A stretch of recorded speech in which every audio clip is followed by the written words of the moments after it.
ഇത് സ്വാതന്ത്ര്യം സ്ത്രീകൾക്ക് ആ കാലത്ത് ഉണ്ടായില്ല. ജയിൽ പുള്ളിനും അതിൽ അടച്ചു പൂട്ടിയിട്ടേക്കും. പുറത്തു പോകണമെങ്കിൽ അനുവാദം ചോദിക്കണം, അല്ലെങ്കിൽ ആരെങ്കിലും കൂടെ വേണം. ഒറ്റയ്ക്ക് നമുക്ക് എവിടെയെങ്കിലും പോകാൻ തോന്നിയാൽ ഇറങ്ങി പോകാൻ പറ്റില്ല, ആരെങ്കിലും വേണം കൂടെ. എന്തൊരു കാലമായിരുന്നു അത്. പെൺകുട്ടികൾക്ക് വേണ്ടി വലിയ കഷ്ടകാലമായിരുന്നു ഞാൻ പറയണം. 20-ാമത്തെ വയസ്സിൽ മേരെ സനം എന്ന ആദ്യ നോവൽ 1950-ൽ ന്യൂഡൽഹിയിൽ നിന്ന് പ്രസിദ്ധീകരിച്ച ഒരു സാഹിത്യകാരി മട്ടാഞ്ചേരിയിലുണ്ടായിരുന്നു. തൻ്റെ ഭാഷയല്ലാതിരുന്നിട്ടും ഉറുദു ഭാഷ സ്വായത്തമാക്കി 28ഓളം നോവലുകൾ ഉറുദുവിൽ മാത്രം എഴുതിയ ഒരു മഹത് വ്യക്തിത്വം കൂടിയായിരുന്നു അവർ. പിന്നീട് കേരളത്തിലെ മുഖ്യധാരയിൽ അറിയപ്പെടാതെ പോയ, പാകിസ്ഥാനിലും അതുപോലെ തന്നെ ഉറുദു ജനകീയ ഭാഷയായി മാറിയ പലയിടങ്ങളിലും ധാരാളം വായനക്കാരുണ്ടായിരുന്ന സുലേഖ ഹുസൈൻ, കച്ചിമേമൻ സമുദായത്തിൻ്റെ അഭിമാനം കൂടിയായിരുന്നു സുലേഖ ഹുസൈൻ. നൂറ്റാണ്ടുകളുടെ പൈതൃകമുള്ള അതിമനോഹരമായ കാവ്യാത്മകമായ ഭാഷയാണ് ഉറുദു.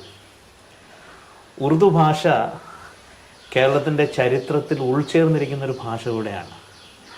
പ്രത്യേകിച്ച് നിരവധി ഉറുദുമായി ബന്ധപ്പെട്ട വ്യക്തിത്വങ്ങൾ കേരളത്തിലുണ്ടായിരുന്നു. ഉറുദു പ്രസിദ്ധീകരണങ്ങളുണ്ടായിരുന്നു, അച്ചടിശാലകളൊക്കെ ഉണ്ടായിരുന്നു. അപ്പോൾ ഉറുദുവായിട്ട് ബന്ധപ്പെട്ട് 2 പ്രധാന വ്യക്തിത്വങ്ങൾ, അത് ഒരാളെ വിശേഷിക്കപ്പെടുന്നത് കേരളത്തിൻ്റെ ഉറുദു ഭാഷയുടെ പിതാവെന്നാണ്, SM സർവർ. മറ്റൊരു വ്യക്തിത്വമാണ് ബഹുമാന്യനായ വളരെ പ്രിയപ്പെട്ട ഡോക്ടർ KP ഷംസുദ്ദീൻ സാർ. അദ്ദേഹത്തെ വിശേഷിപ്പിക്കപ്പെട്ടിട്ടുള്ളത് കേരളത്തിലെ ഉറുദുവിലെ അംബാസഡർ എന്നാണ്. അതൊരു ആലങ്കാരികമായ അല്ലെങ്കിൽ ഒരു അതിശയോക്തിപരമായ വിശേഷണമൊന്നും അല്ല.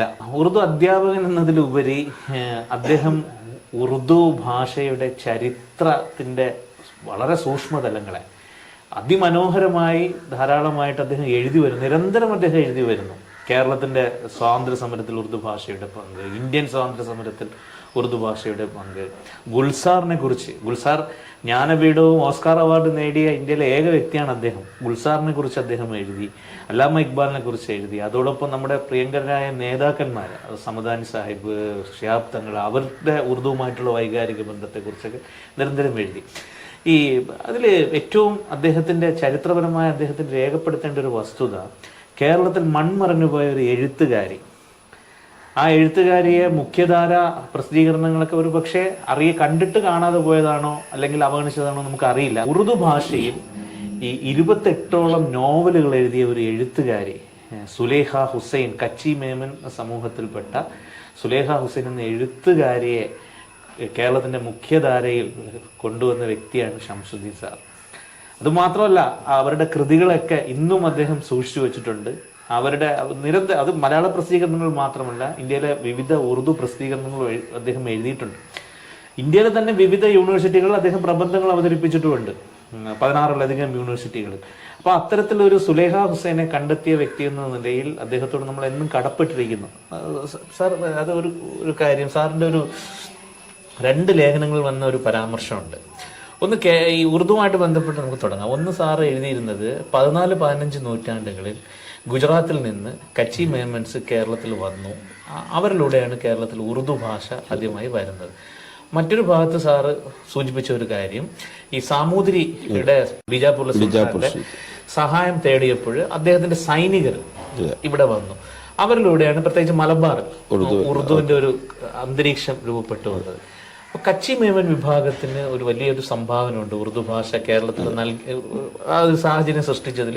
അതുപോലെ തന്നെ ഈ ദക്കിനി മുസ്ലിംസുണ്ട്. അതോടൊപ്പം സ്വന്തം ഭാഷ കച്ചി ആയിരുന്നിട്ടും ഈ 28 നോവലുകൾ ഉറുദു, അതൊരു അത്ഭുതമായിട്ടാണ്, വിസ്മയമായിട്ടുള്ളൊരു കാര്യമാണ്. സാർ എങ്ങനെയാണ് ആ ഒരു വ്യക്തിയെ കണ്ടെടുക്കുന്നത്? ഞാൻ കേരളത്തിലെ ഉറുദു ഭാഷയുമായി ബന്ധപ്പെട്ട് വർഷങ്ങളായിട്ട് ഗവേഷണത്തിലാണ്. ആ വിഷയത്തിൽ ഞാൻ PhD ചെയ്തിട്ടുണ്ട്. പക്ഷേ ആ PhD രജിസ്ട്രേഷൻ ചെയ്യുന്നതിന് മുമ്പ് തന്നെ എനിക്ക് തോന്നുന്ന ഒരു 20 വർഷത്തിലും കൂടുതലായിട്ടുണ്ടാവും ഞാൻ കേരളത്തിലെ ഉറുദു ഭാഷയെക്കുറിച്ച് അന്വേഷണം നടത്തിക്കൊണ്ടിരിക്കുകയാണ്. തലശ്ശേരി ബ്രണ്ണൻ കോളേജിൽ ഉറുദുവിൻ്റെ HOD ആയിരുന്ന മുഹമ്മദ് സാറ്. മുഹമ്മദ് സാറ് കേരളത്തിനെ കുറച്ച് ഒരു MPhil അദ്ദേഹം ചെയ്തതാണ്. അപ്പോൾ അദ്ദേഹവുമായി ഞാൻ ബന്ധപ്പെട്ടപ്പോൾ അദ്ദേഹമാണ് എനിക്ക് ഇങ്ങനെ ഒരു വിവരം തരുന്നത്. നമ്മളാരും അറിയാത്തൊരു പിന്നെ അദ്ദേഹം ഒരു MPhil പിന്നെ ഡിഗ്രി മാത്രം എടുത്ത് അങ്ങനെ പത്രങ്ങളിൽ എഴുത്ത് മറ്റൊന്നുമില്ല. അപ്പോൾ എന്നോട് പറഞ്ഞു ഇങ്ങനൊരു എഴുത്തുകാരിയുണ്ട്, എനിക്ക് അതിൻ്റെ പിന്നെ ഡീറ്റെയിൽസൊക്കെ ഞാൻ ചോദിച്ചു. കൊച്ചിയിലാണ്, ഇന്ന സ്ഥലത്താണെന്നൊക്കെ പറഞ്ഞു. അങ്ങനെ ഞാൻ അവരെ തേടിപ്പോയി. അവരെ തേടിപ്പോവാൻ എനിക്ക് കൊച്ചിയിൽ പിന്നെ എന്നെ വളരെയേറെ സഹായം ചെയ്തെന്ന അന്നത്തെ ചന്ദ്രികൻ്റെ എഡിറ്റർ ഉണ്ടായിരുന്നു മെഹബൂബ്, PA മെഹബൂബ് സാഹിബ്. മെഹബൂബിനായിട്ട് ബന്ധപ്പെട്ട് മെഹബൂബാണ് എന്നെ അവരെ വീട്ടിൽ കൊണ്ടുപോകുന്നത്. അന്ന് അവരെ സഹോദരൻ ഹാജി അബ്ദുള്ള സീട്ട് ജീവിച്ചിരിപ്പുണ്ടായിരുന്നു. എറണാകുളം ജില്ലയുടെ മുസ്ലിം ലീഗിൻ്റെ പ്രസിഡൻ്റൊക്കെ ആയിരുന്നു. അവരുമായിട്ടാണ് അവരെ വീട്ടിൽ പോകുന്നത്. ആദ്യമായിട്ട് പോയി സംസാരിക്കുന്നതും. ഇപ്പോൾ ഉറുദു സംസാരിക്കുന്നവർ ഇവിടെ കച്ചീമേമനും ദക്കിനികളൊക്കെ ഉണ്ട്. പിന്നെ അവർ വീട്ടിൽ സംസാരിക്കുന്ന തലശ്ശേരി ഭാഗത്തൊക്കെ ഉണ്ട്. പക്ഷേ ഈ എഴുത്ത് മേഖലയിലേക്ക് വരിക എന്ന് പറഞ്ഞാൽ ഒരു വലിയ സംഭവമാണ്. അതും സാഹിത്യം. മറ്റേ ഇപ്പോൾ നമ്മളൊരു ചരിത്രം പത്രങ്ങളിൽ ലേഖനം എഴുതുന്ന അങ്ങനെയൊക്കെ എഴുത്ത് വേറെയാണ്. പക്ഷേ ഒരു സാഹിത്യ ത്വര ഉണ്ടാക്കുക പറഞ്ഞാൽ ഒരു വലിയ സംഭവമാണ്. അപ്പോൾ ഞാൻ ഇവരെ കുറിച്ച് ഈ നോവലുകളൊക്കെ കണ്ടപ്പോൾ എനിക്ക് കുറച്ച് കോപ്പികളൊക്കെ തന്നപ്പോൾ ഞാൻ പിന്നീട് കുറച്ച് വായിച്ചിട്ട് അവരെ പിന്നീട് സമീപിച്ചു. അപ്പോൾ എനിക്ക് കേട്ടപ്പോൾ വളരെയേറെ കുറേ സങ്കടം ഉണ്ടായി, കുറേ പ്രയാസം ഉണ്ടായി. അവരെ ലൈഫ് ഹിസ്റ്ററി ഒക്കെ അറിഞ്ഞപ്പോൾ വളരെയേറെ പ്രയാസം ഉണ്ടായി. എന്തൊരു ഒതുങ്ങിക്കൂടിയ ഒരു ജീവിതം. പക്ഷെ ചെറുപ്പത്തിൽ തന്നെ ഉറുദു നന്നായി പഠിച്ചിരുന്നു. അതിലൊരു അത്ഭുതം എന്ന് പറഞ്ഞാൽ 20ാമത്തെ വയസ്സിൽ നോവൽ വരുന്നുണ്ട്. 20ന് മുമ്പ് അവർ എഴുതിയിട്ടുണ്ട്. പക്ഷെ എനിക്കൊന്ന് ജനറ്റിക്കായിട്ട് ഉള്ള ഒരു കഴിവ് ആണെന്നാണ് ഞാൻ മനസ്സിലാക്കുന്നത്. വീട്ടിലേക്ക് വരുന്ന ഉറുദു മാസികകളും അവിടെ പിന്നെ ഒരു ജീനാബായി എന്നാണ് എനിക്ക് തോന്നുന്നത്, സൈനബ് സ്കൂളോ ആസിയാബായി സ്കൂളിൽ, പിന്നെ അത് ഉറുദു മീഡിയം ആയിരുന്നു, സ്ത്രീകൾക്കൊക്കെ ആയിട്ടില്ല.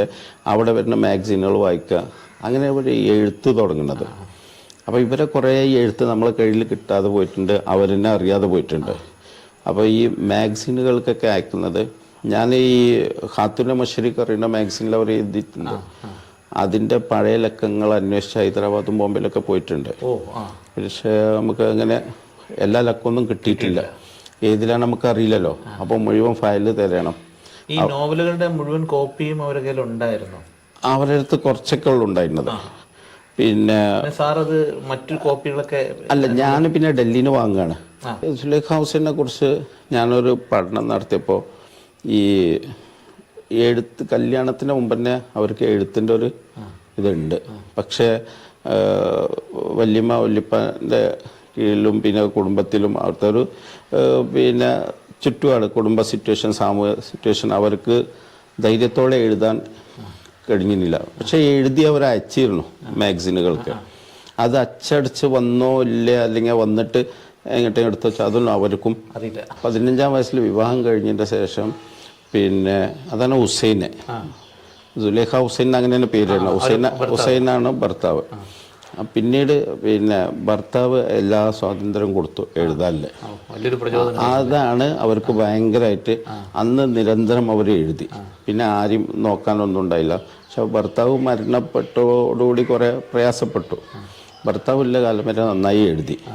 അഹമ്മദ് സാഹിബ് മറ്റേ കേന്ദ്രമന്ത്രി ആയിരുന്ന സമയത്ത് ഇതൊക്കെ ഇങ്ങനെ പത്രങ്ങളും ഇതിലൂടെ അറിഞ്ഞപ്പോൾ പിന്നെ അവിടുത്തെ ഒരു പിന്നെ സാഹിത്യ ഇതിൻ്റെ കമ്മിറ്റിയിൽ നോമിനേറ്റ് ചെയ്യിപ്പിച്ചു. പക്ഷെ അതിൻ്റെ ഒറ്റ മീറ്റിങ്ങിനും അവർ പോയിട്ടില്ല. PH വിദ്യാഭ്യാസ മന്ത്രിയായിരിക്കെ പിന്നെ ഇവരെ കുറിച്ച് എങ്ങനെയോ അവിടെ ചെന്നപ്പോൾ അറിഞ്ഞു.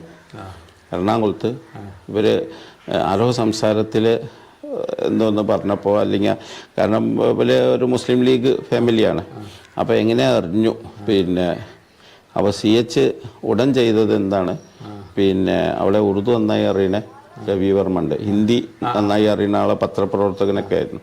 അപ്പോൾ രവി വർമ്മനോട് പറഞ്ഞു പിന്നെ അപ്പം അന്ന് ഇറങ്ങിയ ഒരു നോവൽ താരിഖും കെ ബാത്ത് അത് മലയാളത്തിൽ ഖണ്ഡശയിൽ പിന്നെ ചന്ദ്രികയിൽ വിവർത്തനം ചെയ്ത് അയക്കണം. ചന്ദ്രികയിൽ അത് തുടർച്ചയായിട്ട് വിവർത്തനമായിട്ട് വന്നു. അല്ലെ ഞാൻ ഉറുദു പത്രങ്ങളിൽ എഴുതി ഫീച്ചർ. മലയാളത്തിലേക്കാൾ കൂടുതൽ ഞാൻ ഉറുദുവിൽ ഒരു 5-6 ഞാൻ കാണിച്ചു തരാം. അത് എഴുതിയപ്പോൾ പിന്നെ ഉത്തരേന്ത്യയിലെ പല എഴുത്തുകാരും വലിയ സാഹിത്യകാരന്മാരും എനിക്ക് കത്തയച്ചു. അവരെ ഞങ്ങൾക്ക് കാണണം, അവരെ കിട്ടണം, അവരെ അഡ്രസ്സ്. മൊബൈലില്ലാത്ത കാലമാണ്. അപ്പോൾ ഫോൺ നമ്പറും അഡ്രസ്സൊക്കെ ഞാൻ അവർക്ക് അയച്ചു കൊടുത്ത് അവർ പിന്നെ സുലൈഖ ഹൗസിനിട്ട് നേരിട്ട് ബന്ധപ്പെട്ടിട്ട് സുലൈഖ ഹൗസിന് ആ കത്തുകൾ എനിക്ക് അയച്ചു തരും. എനിക്കിപ്പോൾ ഒന്നിനും കഴിയില്ല, എൻ്റെ അവസ്ഥ ഷംസുദ്ദീൻ അറിയും, ഷംസുദ്ദീൻ അവർക്ക് മറുപടി കൊടുത്താൽ മതിയായിരുന്നു. ഞാനങ്ങനെ മറുപടി കൊടുത്തിട്ട് കേരള ഉറുദു ടീച്ചർ അസോസിയേഷൻ കോഴിക്കോട് വെച്ചൊരു ഞങ്ങളെ സമ്മേളനത്തിൽ, സ്റ്റേറ്റ് സമ്മേളനത്തിൽ അവരെ കൊണ്ട് ആദരിച്ചു. അവരെ കൊണ്ട് ആദരിക്കും. അവരെക്കുറിച്ചൊരു സ്പെഷ്യൽ പതിപ്പൊക്കെ ഉണ്ടാക്കി. പിന്നെ ഞങ്ങൾ മുഖപത്രമുണ്ട് ഉറുദു ബുള്ളറ്റിൻ, അതിൽ അവരെക്കുറിച്ചുള്ള കുറേ ഡീറ്റെയിൽസൊക്കെ വെച്ച് അങ്ങനെ പത്രങ്ങളിൽ ഒക്കെ വന്ന് അത് കുറച്ച് സ്പ്രെഡായി. തലശ്ശേരിയിൽ നിന്ന് ആദ്യമായിട്ടൊരു കുട്ടി എന്നെ വിളിച്ചു. പിന്നെ പേരിപ്പോൾ ഞാൻ ഓർക്കണില്ല, അതിലുണ്ട് എൻ്റെ ആർട്ടിക്കലിൽ. പിന്നെ കത്തെഴുതി എന്നോട് ഇങ്ങനെ ചോദിച്ചു, സുലൈഖ ഹുസൈനെ കുറിച്ച് MPhil ചെയ്യാൻ പറ്റുമോ എന്നൊക്കെ ചോദിച്ച്. അപ്പോൾ ഞാൻ പറഞ്ഞു തീർച്ചയായിട്ടും ചെയ്യാം, എന്നുള്ള എല്ലാ സഹായവും ഞാൻ ചെയ്തു തരാറുണ്ട്. അപ്പോൾ ഞാൻ തന്നെ എഴുതിയ 5-8 ലേഖനങ്ങളുണ്ടായിരുന്നു. ആ ലേഖനങ്ങളൊക്കെ അവർക്ക് അയച്ചു കൊടുത്തു. അവരങ്ങനെ മൈസൂർ യൂണിവേഴ്സിറ്റിയിൽ നിന്ന് MPhil ചെയ്തു. മലപ്പുറം ഗവൺമെൻറ് കോളേജിൽ ഷക്കീല ഉറുദു ഡിപ്പാർട്ട്മെൻറ്റിൽ. അപ്പോൾ ഷക്കീല MPhil ഇവരെ ഒരു നോവലിനെ കുറിച്ചാണ് ചെയ്തിട്ടുള്ളത്. കൊയിലാണ്ടിയിൽ പിന്നെ ശ്രീശങ്കരാചാര്യ യൂണിവേഴ്സിറ്റിൻ്റെ കൊയിലാണ്ടി റീജിയണൽ സെൻറ്ററിന് ഒരു നോവലിനെ കുറിച്ച് MPhil ചെയ്തിട്ടുണ്ട്. അപ്പോൾ ഞാൻ പറഞ്ഞു PhD ഇവരെ കുറിച്ച് തന്നെ ചെയ്യണം എന്ന് പറഞ്ഞിട്ട് ഒരു PhD ചെയ്തു.